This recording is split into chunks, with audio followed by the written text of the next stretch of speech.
ये देखिए मंच भी सजकर तैयार है। किस तरीके से वहां पर पोस्टर बैनर के साथ स्वागत की तैयारियां कर ली गई हैं। आपसे कुछ ही देर पहले आपने पश्चिम बंगाल के बीजेपी प्रवक्ता को सुना था। उनका ये कहना था कि ये लड़ाई लंबी चलने वाली है। मनोज्ञा लोहीवाल हमारे संवाददाता इस वक्त तमाम जानकारी के साथ जुड़ गई हैं। मनोज्ञा, किस तरीके की तैयारियां देख पा रही हैं आप जेपी नड्डा के स्वागत के लिए?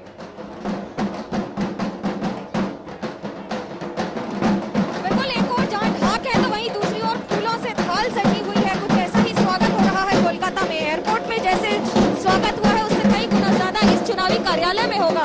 ये वो बिल्डिंग है जो पिछले चुनाव में ली गई थी। यहाँ पर दफ्तर चुनावी कार्यालय बना है बीजेपी का। और एक और जहाँ शंखनाद होगा तो वहीं दूसरी ओर तैयारी भी है। सबसे महत्वपूर्ण बात यह कि इसके पहले जब नवंबर में अमित शाह आए थे और दिसंबर में जेपी नड्डा, अपने आप में ये एक महत्वपूर्ण बात इसलिए है कि ममता के गढ़ में उस किले को भेदने की पूरी तैयारी हो रही है। पहले डोर टू डोर कैंपेन होगा भवानीपुर असेंबली स्ट्रीट पर और उसके बाद अभिषेक बनर्जी की पार्लियामेंट्री कॉन्स्टिट्यूएंसी में भी रैली और उसके साथ साथ लोगों से मुलाकात की जाएगी।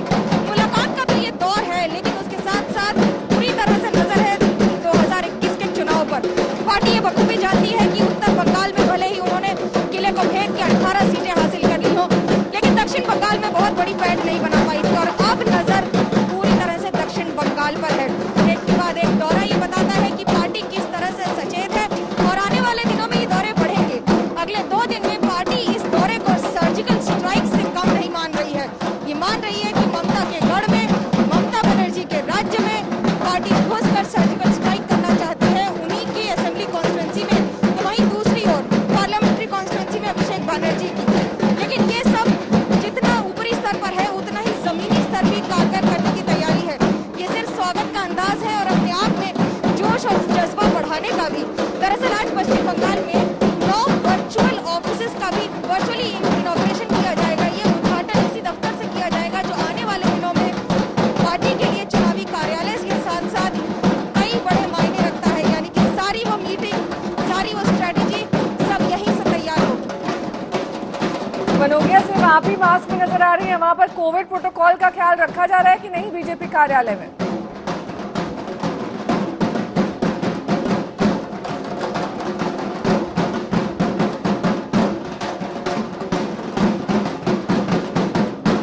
मनोज्ञा से दोबारा संपर्क करने की कोशिश करेंगे। स्वागत की तैयारियां कर ली गई हैं। जेपी नड्डा राष्ट्रीय अध्यक्ष वहां पर पहुंचने वाले हैं। पुष्प वर्षा के साथ स्वागत किया जाएगा। और देखिए किस तरीके से जब नड्डा वहां पर पहुंचे कोलकाता की सरजमीन पर तो होड़ सी मच गई उनका स्वागत करने के लिए। भवानीपुर, जो कि ममता बनर्जी का गढ़ माना जाता है, उसे भेदने की तैयारी के तहत 2 दिन के पश्चिम बंगाल के दौरे पर जेपी नड्डा यहां पर पहुंच चुके हैं। अगले साल पश्चिम बंगाल में चुनाव होने हैं और यहां पर ज्यादा से ज्यादा सीटें बीजेपी ले पाए इसकी पूरी तैयारियां की जा रही हैं। मनोज्ञा हमारी संवाददाता एक बार फिर से जुड़ गई है। मनोज्ञा, कब तक पहुंचेंगे जेपी नड्डा कार्यालय और साथ ही आज का दिन भर का क्या कार्यक्रम है उनका?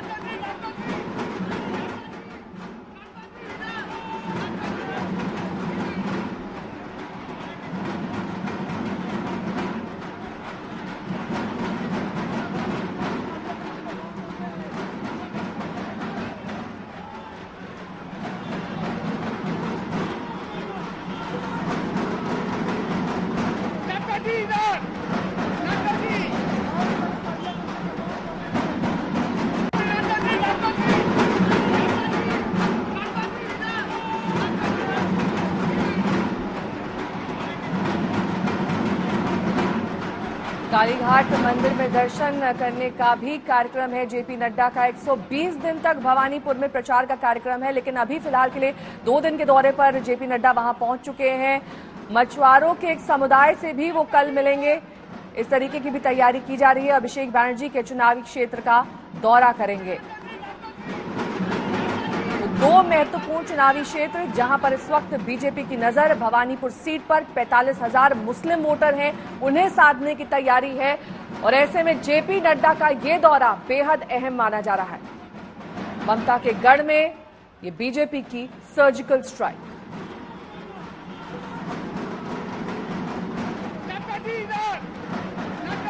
अब से कुछ ही देर पहले की तस्वीरें आप देख रहे हैं जब जेपी नड्डा कोलकाता पहुंचे।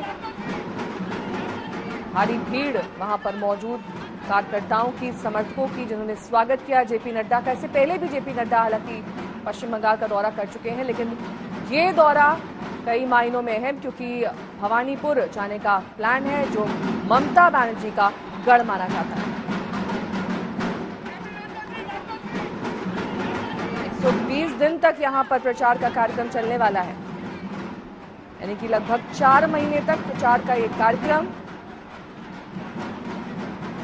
विस्तृत तैयारियां यहां पर कोलकाता में की गई हैं। यहीं से शुरुआत हो रही है दौरे की। उसके बाद कल यानी कि 10 दिसंबर को अभिषेक बनर्जी के क्षेत्र में जेपी नड्डा जाएंगे।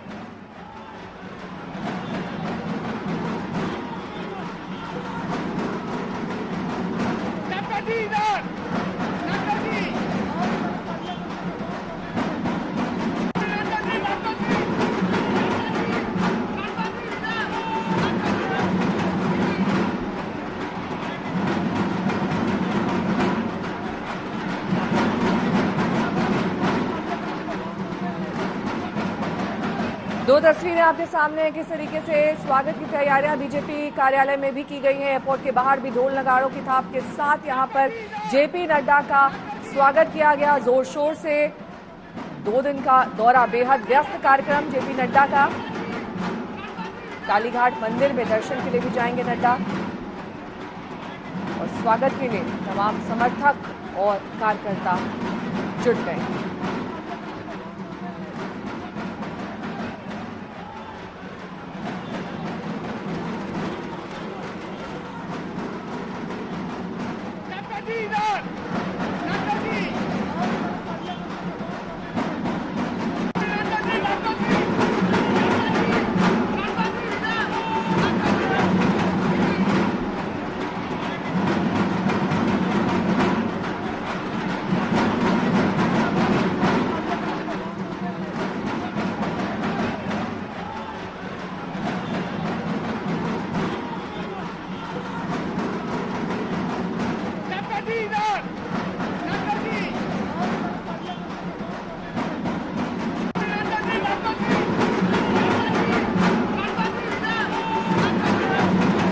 मनोगिया हमारे संवाददाता एक बार फिर से हमारे साथ जुड़ गए हैं। मनोगिया, तस्वीरें दिखाइए, किस तरीके से वहां पर तैयारियां की गई हैं जश्न और स्वागत की।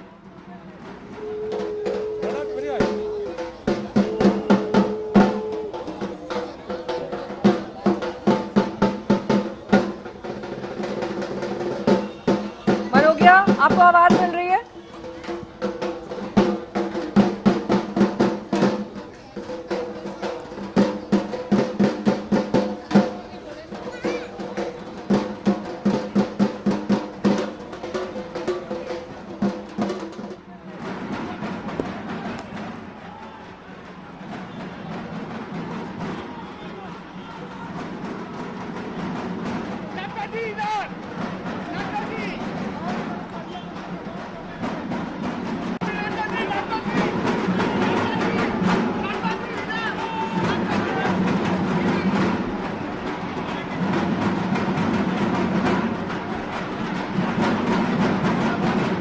मनोगिया, क्या तैयारियां देख पा रही हैं इस वक्त आप कार्यालय में? जी, मैं इस समय हूँ बीजेपी के नए चुनावी कार्यालय में, जिसका आज उद्घाटन होगा। उसके साथ साथ पूजन अर्चन भी होगा। अगर अंदर यज्ञ हवन की तैयारी हो रही है, तो बाहर घाट से कम नहीं है। सब महिलाएं जो पार्टी की कार्यकर्ताएं हैं वो सजी हुई, उसके साथ साथ फूल, हाथों में फूल, शंख अपने आप में बता रहा है कि ये शंखनाद सिर्फ आने वाले दिनों में चुनावी बिगुल नहीं है, बल्कि उसके साथ साथ उलूक ध्वनि भी। उलूक ध्वनि को बंगाल में दरअसल बहुत ही महत्वपूर्ण और बहुत ही शुद्ध माना जाता है। हर अच्छे कार्य के पहले इसे किया जाता है, और उसके साथ साथ आज अगर पार्टी के लिए बड़ा दिन है, तो दूसरा कारण ये है कि पार्टी में उन्हीं के बीजेपी के प्रेसिडेंट आकर इसका उद्घाटन करेंगे। हेस्टिंग्स इलाके में ये पार्टी ऑफिस पिछले कई महीनों से, हालांकि यहाँ पे काम हो रहा है, लेकिन अब औपचारिक रूप से इसे चुनावी कार्यालय बना दिया जाएगा। दरअसल बात सिर्फ चुनावी कार्यालय की नहीं है। आज पश्चिम बंगाल में 9 से अधिक पार्टी के कार्यालय, या यूं कहें पार्टी के अलग अलग मुख्यालय जो उनके जिलों के बनेंगे, उनका भी उद्घाटन वर्चुअली किया जाएगा। एक महत्वपूर्ण बात, यहाँ आने के बाद यज्ञ बाकी पूजन अर्चन के बाद जेपी नड्डा जाएंगे भवानीपुर। भवानीपुर वो सीट है जहाँ से मुख्यमंत्री ममता बनर्जी बनर्जी चुनाव लड़ती हैं और जीतती भी हैं। लेकिन इस बार बीजेपी ये फैसला ले रही है कि वो जहां एक और सेंध लगा रही है पार्टी में, तो वहीं दूसरी ओर ये भी ध्यान में रखने वाली बात है कि कैसे आने वाले दिनों में एक के बाद एक रणनीति को तय करके दक्षिण बंगाल की ओर लाया जा रहा है। उत्तर बंगाल का एक दौरा हो चुका है, लेकिन अब दक्षिण बंगाल का दौरा BJP party president JP Nadda कर रहे हैं। 2 दिन के इस दौरे में कई लोगों से मुलाकात करेंगे, पार्टी के विभिन्न समूहों से मुलाकात होगी। आप देखिए यहाँ पर महिलाओं की जो यहाँ पर तैयारियां हैं, फूल बरसाने के साथ साथ उलूक ध्वनि, शंख, ढाक की धुन आमतौर पे आपको दुर्गा पूजा के आसपास सुनने को मिलेगी, लेकिन ये अपने आप में बता रहा है कि कितना शुभ अवसर माना जा रहा है। पार्टी के लिए बड़ी बात है, क्योंकि अब तक जहाँ पर पार्टी का कार्य होता रहा है बाकी सारे कार्यालयों से, लेकिन यहाँ पर अब पूरी तरह से फोकस होगा। करीब 4 से अधिक तल पर यहाँ पर औपचारिक रूप से पार्टी का काम शुरू हो जाएगा। और उसके साथ साथ ये भी ध्यान में रखा जा रहा है कि आने वाले दिनों में किस तरह से दक्षिण बंगाल में, जहाँ एक और मुख्यमंत्री ममता बनर्जी की असेंबली कॉन्स्टिट्यूंसी है, तो वहीं दूसरी ओर अभिषेक बनर्जी की पार्लियामेंट्री सीट पर भी कैंपेन होगा। ये पहला मौका है जब बीजेपी में दिल्ली से कोई नेता, या यूं कहें राष्ट्रीय स्तर के किसी नेता पर, राष्ट्रीय स्तर के किसी नेता के आने के साथ साथ यहाँ पर अब सर्जिकल स्ट्राइक की तर्ज पर पार्टी इसे मान रही है, जहाँ न सिर्फ ममता बनर्जी की सीट पर बल्कि उसके साथ साथ अभिषेक बनर्जी की सीट पर भी आएंगे और वहां पर कैंपेन करेंगे। और इन सब के बीच में जो जिस तरह से तैयारियां हो रही हैं, तो अपने आप में बता रही है, एक और ढाक की धुन है, तो वहीं दूसरी ओर हाथों में फूलों की थाली और फूलों की थाली के साथ साथ स्वागत करने की तैयारी। चुनावी स्तर पर अगर बात करें तो बंगाल भाजपा के लिए बहुत ही ज्यादा महत्वपूर्ण रहा है। 18 सीट जीतने के बाद पार्टी ये विश्वास कर रही है कि आने वाले दिनों में हो सकता है उनके साथ कुछ फायदा हो सके बंगाल में रणनीति पर। एक और जहाँ एंटी इनकम्बेंसी है सरकार के खिलाफ, तो वहीं दूसरी ओर कई और बातें भी हैं। हमारे साथ है शमीक भट्टाचार्य जी। शमीक, आज का दिन कितना महत्वपूर्ण है? आज का दिन कितना महत्वपूर्ण है पार्टी के लिए, न सिर्फ कार्यालय के लिए बल्कि भवानीपुर कॉन्स्टिट्यूंसी के लिए? National President is coming, so everything is important. People are very much enthusiastic just to receiving him. That is the राष्ट्रीय अध्यक्ष का आना और उसके साथ साथ यहाँ पर लोगों से मुलाकात करना, बात करना और ममता बनर्जी की कॉन्स्टिट्यूएंसी में ही कैंपेन करना, क्या महत्व है? ममता बनर्जी का सिर्फ वो कॉन्स्टिट्यूएंसी नहीं है, वो देशबंधु चित्तरंजन दास का घर वही है, डॉक्टर श्यामा प्रसाद मुखर्जी का घर वही है, सुभाष चंद्र बोस का घर वही है, मशहूर साहित्यकार विमल मित्रो, वो भी दिनेश राय का घर वही है। बंगाल सिर्फ राजनीति नहीं, बंगाल की संस्कृति में भवानीपुर एक ऐसा स्थान है, वो एक अलग महत्व रखता है, इसलिए going to that particular place. एक और जहां संस्कृति की बात हो रही है, तो वहीं दूसरी ओर सांस्कृतिक कार्यक्रम भी है, लेकिन इन सब के बीच में लोगों से जुड़ने का प्रयास बीजेपी के नेता बार बार करते रहे हैं। एक हमेशा आरोप लगा है कि जो भी आ रहा है वो आउटसाइडर है, यानी कि बाहरी है, और इस आरोप को बार बार एक चुनौती के साथ साथ एक अपॉर्चुनिटी में बदलने का काम कर रही है बीजेपी। जहां लोगों की नाराजगी से तो बात हो ही रही है, तो वहीं दूसरी ओर ये भी ध्यान में रखा जा रहा है कि आने वाले दिनों में कैसे इसे वोट में तब्दील किया जा सके। आज का दिन पार्टी के लिए, अगले 2 दिन बहुत ही महत्वपूर्ण है। जैसा पार्टी कह रही है कि ये 2 दिन उनके लिए किसी सर्जिकल स्ट्राइक से कम नहीं है, लेकिन दक्षिण बंगाल में जब चुनाव हुए थे पिछली बार, तो लगातार पार्टी विद्यासागर की मूर्ति के खंडित होने के बाद से जिस तरह से हारी थी, अब उस तरह की कोई चांस नहीं लेना चाहती है। उसके साथ साथ कई बातें भी ध्यान में रखी जा रही हैं, जैसे जितना संभव हो सके लोगों से जुड़ा जाए, जितना संभव हो सके कैंपेन किए जाए। आर नॉय अन्याय, ये एक कैंपेन है जो पार्टी लगातार चला रही है, और इस कैंपेन के तहत लोगों से जुड़ा जा रहा है, अपने कार्यकर्ताओं को जगह जगह भेजा जा रहा है, हर स्तर पर, न सिर्फ प्रांतिक स्तर पर बल्कि बूथ स्तर पर अब पार्टी जाने का प्रयास कर रही है। 3 बातें बड़ी महत्वपूर्ण है, लेकिन यहाँ पर आप देखिए जिस तरह से ढाक, ऊंची और बाकी सारी तैयारियां हैं, ऊपर कई तल हैं जिसमें एक और मल्टीपल सेंटर्स बनाए गए हैं जिससे लोगों से बातचीत होगी। लेकिन जो चीजें बीजेपी इस समय बंगाल में करना चाह रही है, उसमें एक और जहां सांस्कृतिक रूप से अंदर प्रवेश करना चाह रही है, बंगाल में लोगों के साथ बातचीत करके उनका विश्वास जीतने का प्रयास कर रही है, तो वहीं दूसरी ओर ये भी ध्यान में रख रही है कि आने वाले दिनों में जितना संभव हो सके एंटी इनकम्बेंसी का फायदा अपने लिए उठाया जा सके, जिसे वोटों में तब्दील किया जा सके। बहुत महत्वपूर्ण चीजें हैं। भवानीपुर में जब लोकसभा चुनाव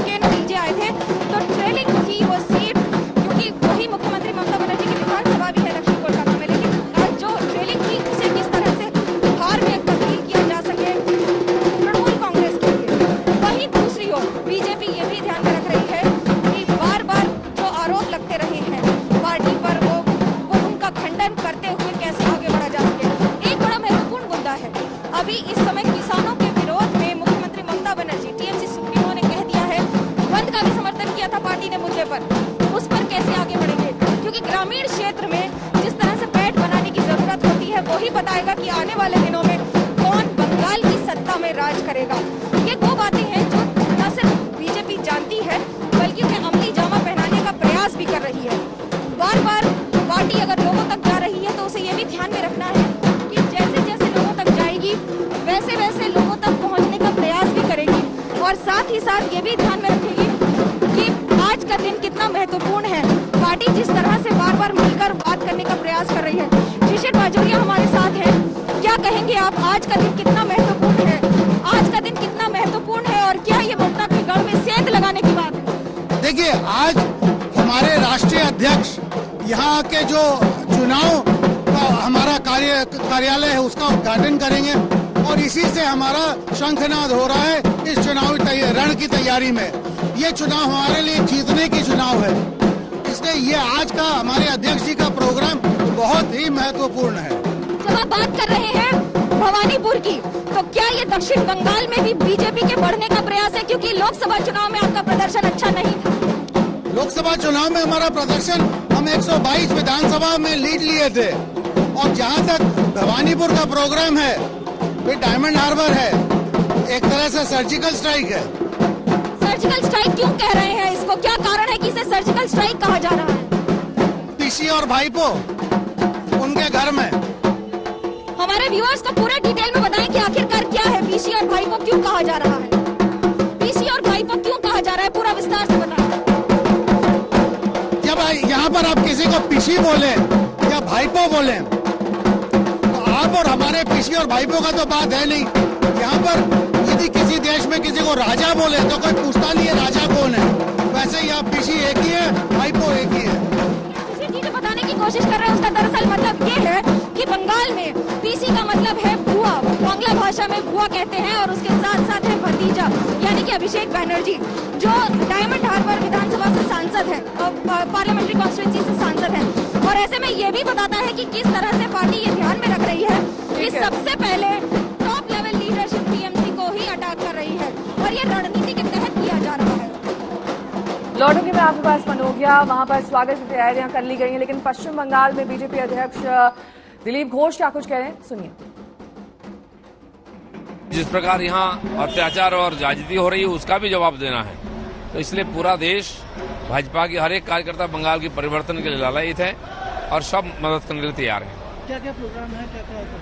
बस सांगठनिक बैठक है, काली मंदिर माँ काली का दर्शन करेंगे और अलग अलग सामाजिक जो समुदाय हैं उनके साथ बातचीत करेंगे। बंगाल कभी बाहर का अंदर का नहीं किया है। राष्ट्रगान लिखने वाले हमारे देश के महापुरुष हुए, 3 देश में गाया जाता है। राष्ट्रगीत लिखने वाले बंगाल के ही लोग हैं, देश के लिए बलिदान देने वाले हैं। बंगाल के महापुरुष का पुतला कन्याकुमारी में होता है, बंगाल के महापुरुष कश्मीर में बलिदान करते हैं। और बाहर से चुनाव जीताने के लिए टीएमसी के लिए कोई आए ठीक है, बाहर से बहू आ सकती है घर में, लेकिन prime minister, home minister, national party का अगर प्रेसिडेंट आते हैं वो बाहरी हो जाएंगे, बंगाल के लोग इसको नहीं मानते।